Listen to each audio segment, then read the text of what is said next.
Bonsoir à tous et à la une de ce JT. 65 personnes blessées l'an dernier suite au mauvais usage de pétards. Alors les pouvoirs publics se mobilisent pour sensibiliser les plus jeunes et éviter que la fête ne vire au drame. L'actualité du jour, c'est aussi cet appel de la SPA. À quelques jours des fêtes, les animaux ne sont pas un cadeau à offrir sous le sapin. Et puis de sapin, il sera question en cette fin de journal. En cette dernière semaine de l'Avent, c'est le rush chez les vendeurs de sapins de Noël. Mais on commence donc évidemment avec cette nouvelle journée de mobilisation contre la réforme des retraites. À Mulhouse, Strasbourg ou encore Molsheim, plusieurs milliers d'Alsaciens ont défilé pour réclamer le retrait de la réforme. Cheminots, enseignants, personnel hospitalier, retraités ou étudiants se sont ainsi réunis en début d'après-midi à Strasbourg, place de la Bourse. Ils étaient 5000 selon la police et 9000 selon les organisateurs. Et on écoute quelques-uns d'entre eux. Ils sont au micro de Camille Roland et Louise Sobad. Cette réforme des retraites, elle est injuste. À tous les niveaux, elle est injuste. Alors on demande comme on peut négocier sur les régimes spéciaux, mais mettre l'âge pivot. Mais nous mentir, en plus de ça, comme on nous a menti, ça vraiment on ne peut pas accepter. Je vais devoir travailler plus longtemps aussi, alors qu'on cotise quand même tout le temps pour avoir une retraite plus tôt. Et là, ça sera plus le cas parce qu'on devra tous travailler plus longtemps, voilà. En carrière étudiante, ça fait des semaines qu'on se mobilise là-dessus dans différentes facs.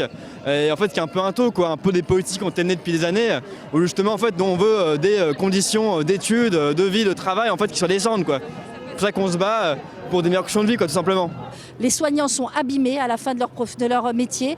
À 64 ans, c'est pas possible. Aujourd'hui, une infirmière, une aide-soignante, toutes ces professions qui ont des pénibilités importantes ne peuvent pas travailler jusqu'à 64 ans. Moi, j'ai une belle retraite. Je voudrais que mes enfants et mes petits-enfants en aient aussi une. Parce que pour cette retraite, c'est mes parents qui se sont battus, mes grands-parents.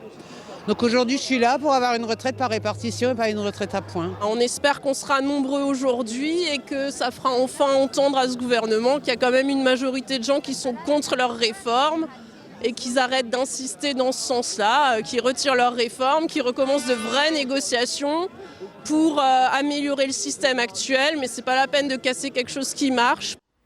Et la circulation des trains restera perturbée demain, même si la situation tend à s'améliorer. Des TER circuleront notamment à nouveau entre Strasbourg et Saverne, ou Strasbourg et Molsheim, Metz, Haguenau et Wissembourg. Plus d'informations sur le site de la SNCF. Et à l'approche des fêtes de fin d'année, les pouvoirs publics se mobilisent pour tenter d'éviter de nouvelles victimes des pétards. En effet, chaque année, leur mauvais usage entraîne des blessés et parfois même tue. Alors le service SOS Main de l'hôpital de Haute-Pierre a accueilli hier 2 classes de 4e. Objectif, prévenir plutôt que guérir. Plus d'explications, Louise Sobad et Camille Roland.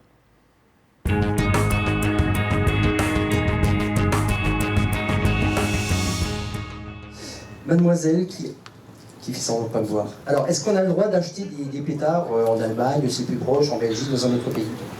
Non. Non? Et pourquoi non? On ne peut théoriquement pas en importer, mais on les entend déjà résonner dans les rues. À l'approche de la Saint-Sylvestre, les traditionnels pétards font partie de la fête.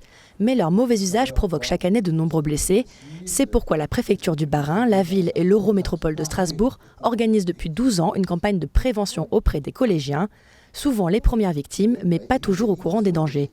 En 2018, 39 blessés étaient mineurs, dont 9 âgés de moins de 11 ans. Les grosses blessures comme ça, je savais pas que ça pouvait faire ça. Vaut mieux pas en acheter parce que ça peut nous marquer à vie. Mon voisin, il a explosé un mortier et il a regardé s'il se rallumait après, ça a explosé dans sa main. Faudrait pas acheter n'importe quel pétard et dire aux adultes de faire attention parce que ça peut arriver à n'importe qui.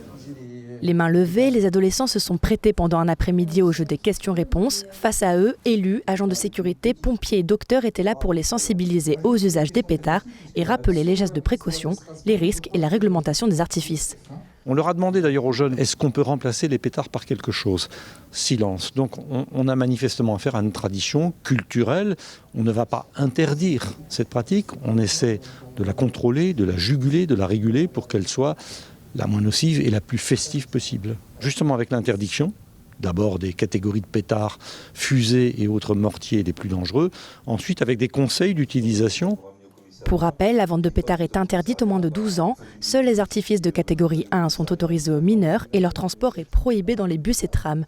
En cette fin d'année, les contrôles vont aussi être renforcés. L'année dernière, les forces de l'ordre ont saisi plus de 537 kilos d'artifices. Après la prévention vient le témoignage d'une ancienne victime. Il y a 8 ans, Maxime a failli perdre sa main. C'était la fin des pétards, donc on voulait se dépêcher de les finir. J'ai pris le reste qu'il y avait à faire, je les ai lancés un par un. Et malheureusement, j'en ai allumé un que j'avais gardé dans ma main. Et celui-ci a explosé, a fait exploser les autres à côté et les briquets avec. Donc du coup, j'avais le pouce qui était complètement arraché, quoi. J'avais plus de 6 mois de rééducation. Parce que bon, j'avais 3 broches et beaucoup de points de suture. Et c'est vrai que les premières semaines ou même les premiers mois, c'était pas pouvoir faire les lacets tout seul, fermer les vestes tout seul, s'habiller, mettre de ceinture, c'était pas possible. Donc c'est là qu'on se rend compte que si on a cet handicap à vie, il faut vraiment changer tout le quotidien et c'est là que ça peut être compliqué, quoi. Comme lui, la plupart des blessés sont touchés à la main et c'est à l'hôpital de Haute-Pierre, au service SOS Main, qu'ils sont pris en charge.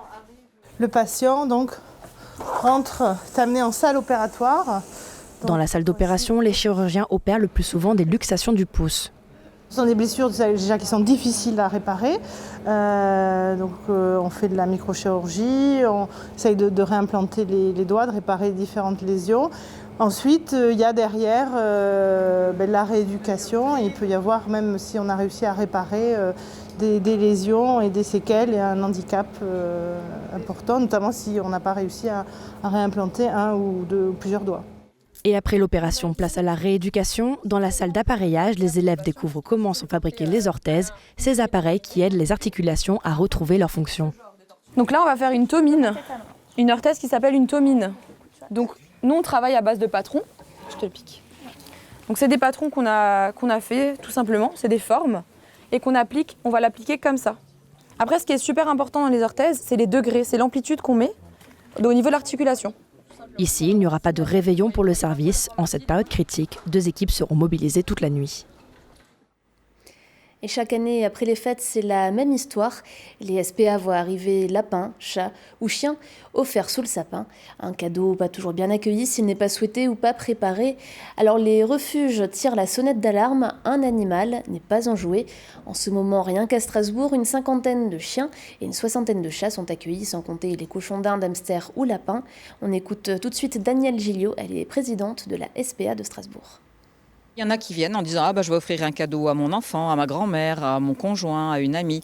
Et là je dis non. Je dis non parce qu'en fait l'animal peut très bien s'éprendre de vous, mais pas forcément de la personne à qui il est destiné. C'est une intégration dans une famille, ce n'est pas un achat comme un cadeau qu'on va mettre sous un sapin. C'est vraiment un engagement pour un grand nombre d'années, aussi longtemps que possible. Et il faut que tout le monde en soit parfaitement conscient de ce que c'est aujourd'hui et de ce que cet animal représentera dans plusieurs années pour la famille. C'est clair qu'en janvier, on voit les retours de Noël, pas forcément des retours venant de notre propre refuge, mais d'animaux qui ont été achetés en fait en animalerie, en élevage, qui viennent d'autres refuges ou qui viennent on ne sait pas trop d'où en fait. Et les gens finalement se rendent compte que ça prend du temps, que ça grandit, que ça perd ses poils, ça fait pipi, ça mange, bref, ça aboie, ça miaule. Donc on le ramène parce que c'était pas une bonne idée en fait. Oui, ça arrive. Des propos recueillis par Cécile Motz. Et puis à l'approche des fêtes, vous profitez peut-être de cette semaine pour acheter votre sapin de Noël. Eh bien, vous n'êtes pas les seuls. Alors petit ou grand, Nordmann, Epicéa ou Nobilis, ambiance à Schwindratzheim, Fanny Kunz. T'as plus grand chose, non?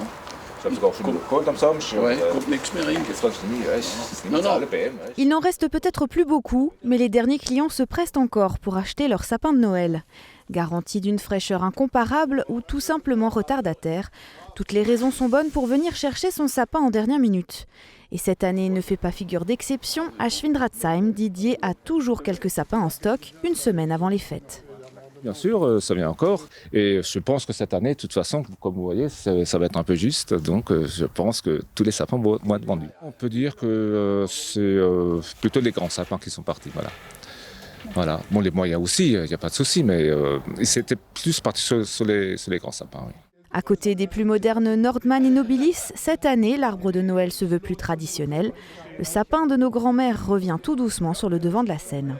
Ce qui revient aussi, c'est maintenant l'épicéa, le fameux épicéa qu'on avait toujours à l'époque. Voilà, et maintenant ça revient. Voilà. L'année dernière, on peut dire, qu'est-ce que j'ai vendu une 50aine. Cette année, ça va être peut-être une 60aine, 70aine. Donc ça veut déjà dire que ça commence à reprendre. Voilà. Peut-être c'est aussi à cause du prix, parce que ça revient moins cher, un sapin comme ça, possible. Et si vous aussi vous faites partie des acheteurs de dernière minute, il ne vous reste plus que quelques jours pour faire votre choix.